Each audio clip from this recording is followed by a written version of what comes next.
il y a plusieurs violences que nous devons aussi tenir compte. La violence, ce n'est pas seulement la façon de s'opposer les uns les autres, les êtres humains, avec force, avec les muscles.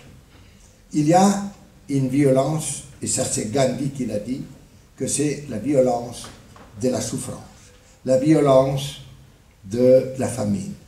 En même temps que nous sommes en train d'investir 3 milliards de dollars par jour en armement, nous avons au moins 60 000 personnes qui meurent de famine, et de cette personnes, 35 000 sont des enfants. Donc c'est une violence inacceptable.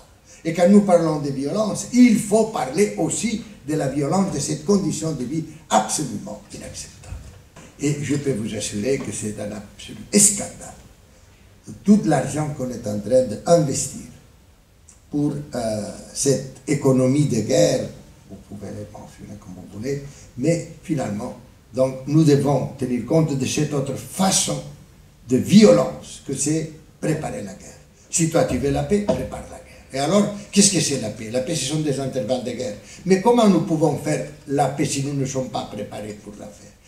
Nous devons changer. Si toi tu veux la paix, prépare la paix. Et alors, oui, alors nous serons capables de faire la paix. Mais maintenant, nous sommes toujours en train de préparer la guerre. J'ai souhaité, d'un côté, vous dire que je pense que maintenant, le moment est arrivé. Nous avons la possibilité de participation grâce à la technologie moderne. Ça nous dit à nouveau, comme l'année 1945, c'est vous le peuple, c'est vous qui devez maintenant dire que assez est assez et que nous devons faciliter cette évolution.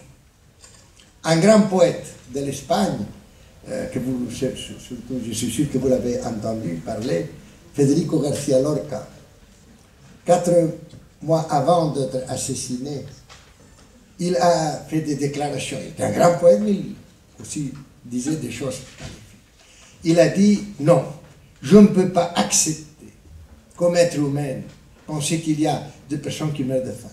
Je ne peux pas accepter ça. Il a dit, mais un jour viendra, il a parlé de la explosion spirituelle. Un jour viendra dans lequel il y aura cette explosion. Et à ce moment, oui, à ce moment, sera la société civile, sera les gens qui vont finalement faire face à ces grands défis.